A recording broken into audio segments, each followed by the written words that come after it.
All right, so get ready to dive deep because today we're heading straight into the underbelly of the internet to explore the infamous Silk Road. Definitely one of the most fascinating stories in the history of, well, I'd say internet crime, but it's so much more than that. It really is. You've sent us a fascinating collection of excerpts and insights. You've titled silkroad.txt, and it's going to be our roadmap today as we explore this hidden online marketplace. We're talking illegal goods, anonymous transactions, and a founder driven by something much bigger than just making a profit. Absolutely. And that's what makes this story so compelling, right? It really forces you to think about the balance of freedom and control in the digital world. It does. And at the heart of it all is Ross Ulbricht. Now you look at him, and you might just see another tech guy. But what makes this so fascinating is the philosophy that drove him. He wasn't just building a website, he was trying to build a whole different world. A true free market, completely outside of any government regulation. He really saw the internet, especially in those early days before things got so regulated, as the perfect breeding ground for that kind of experiment. So he stumbles upon this then obscure technology, Tor, Yeah. which allows for anonymous communication online. I mean, you've got to remember back in the early 2010s, Tor was like this hidden backdoor on the internet, mostly used by activists and people trying to get around censorship. Ulbricht saw it and saw a way to create this marketplace where transactions were virtually invisible. And his background probably helped him grasp those complexities, right? I mean, with his physics and engineering background. But it was his deep dive into libertarianism that really provided the driving force behind it all. Yeah. He was drawn to that idea of self-ownership and the non-aggression principle. So break that down for me. What did those principles look like in action, especially because we're talking about a marketplace that, well, it's bound to attract some bad actors? Sure. So for Ulbricht, this idea of self-ownership, it meant individuals should have complete control over themselves, their bodies, their property, without any government interference. And the non-aggression principle basically meant that any transaction on Silk Road, as long as it didn't directly harm another person, was totally fair game in his view. Which is where things get really interesting, right? That opens up this whole can of worms about how you even define harm and whose morals get to decide. But before we go there, we have to talk about that other key ingredient that made Silk Road possible. Bitcoin. And not just Bitcoin as we know it today, but Bitcoin back when it was practically brand new. This was way before most people had even heard of cryptocurrency. But Ulbricht saw it right away, saw the potential. I mean, we're talking about a decentralized digital currency, incredibly difficult to track. It was the perfect solution for anyone looking to remain anonymous, whether they were buying something as harmless as a book or something a lot more, let's just say, controversial. Right, because even though Ulbricht had rules, he actually banned certain types of products being sold. Silk Road inevitably became known as this haven for illegal activity.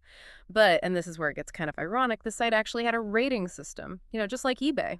It's almost funny when you think about it. Yeah. You could leave feedback for your drug dealer, but strategically it was genius. Yeah. That rating system, it created this bizarre sense of community, this really weird trust system within a marketplace that existed entirely in the shadows. And it worked. That community, coupled with the anonymity provided by Tor and Bitcoin, made Silk Road incredibly popular. But of course, something like that couldn't stay hidden forever. It was only a matter of time before the authorities took notice.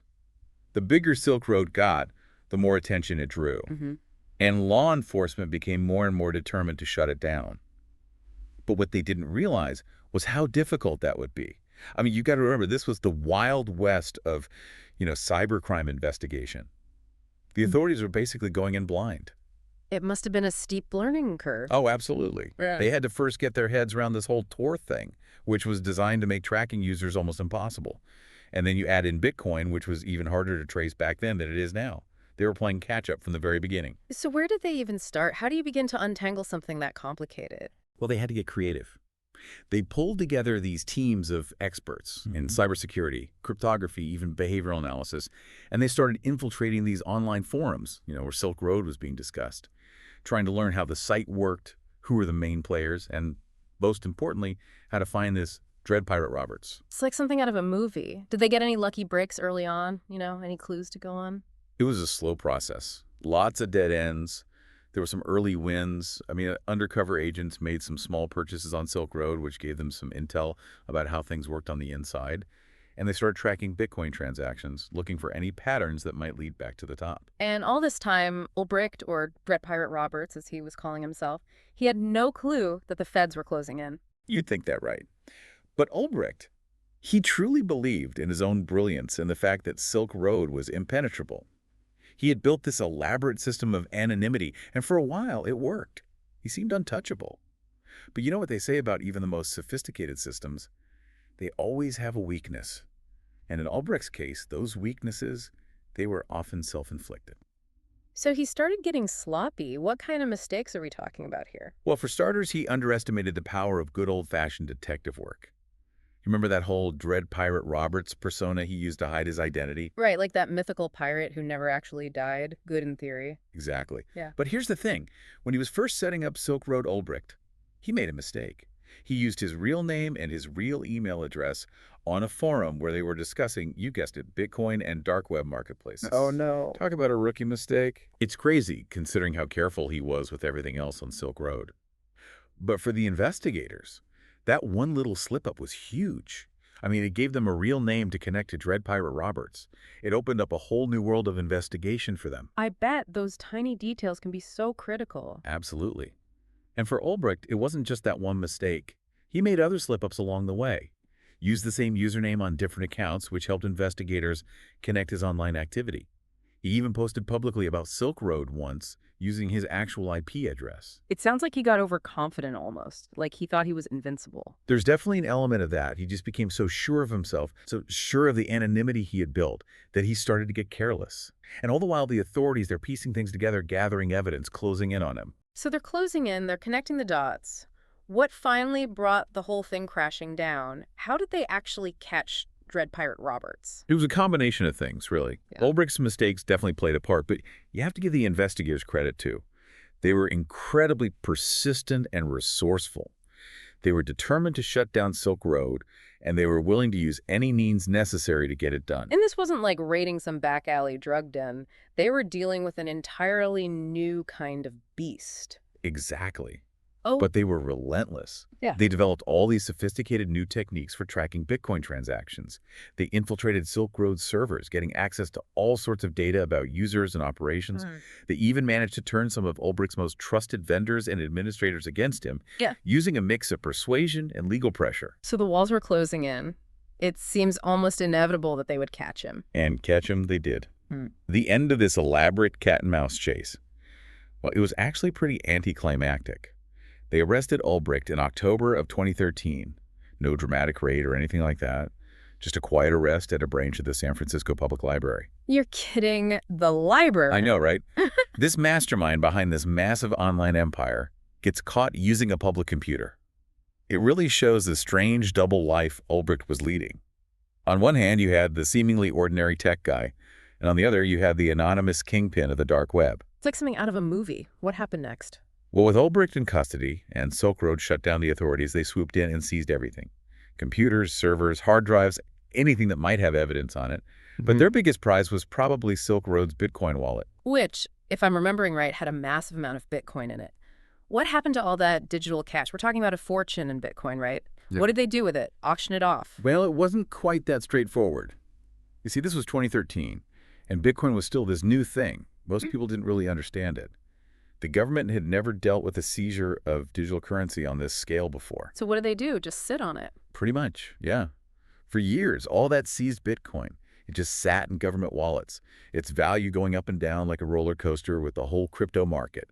It became the strange little side story to the whole Silk Road saga, this massive, untouchable fortune just frozen in time. Okay, so fast forward a few years and Bitcoin starts to become mainstream. Suddenly, all that seized Bitcoin isn't just some weird digital curiosity. It's a potential gold mine for the government. You got it. And in 2021, after years of legal battles and speculation, the U.S. government finally announces they're going to sell a big chunk of that Bitcoin. Over 70,000 Bitcoins worth an estimated $1 billion at the time. Wow, $1 billion. It's hard to even wrap your head around that much money. Talk about a return on investment. It makes you wonder back then, did Ulbricht have any idea he was dealing with sums of money that would one day reach those heights? It's impossible to know for sure, but it really highlights how ahead of the curve Ulbricht was when it came to Bitcoin. Back then, it was seen as something for tech geeks and, well, criminals operating in the darkest corners of the internet. But he saw its potential to completely disrupt the way we think about money, to create a truly decentralized marketplace. He was a visionary in a way, a flawed visionary for sure, but still. So what about Ulbricht himself? Where is he now? Ross Ulbricht is currently in prison serving a double life sentence without the possibility of parole. His trial back in 2015, it was a huge media spectacle. He became this really polarizing figure, Yeah. a symbol of the potential for both good and evil that exists in the dark corners of the internet. And there were people on both sides of the argument, right? Some saw him as a criminal mastermind getting rich off of illegal activities, and others saw him as this kind of digital freedom fighter pushing back against government overreach in the digital age. Exactly. Mhm. And that's what makes the whole Silk Road saga so fascinating. It really gets to the heart of some fundamental questions about freedom, privacy, and the role of government in the digital age. Where do we draw the line between individual liberty and collective responsibility? How do we balance the need for security with our right to privacy?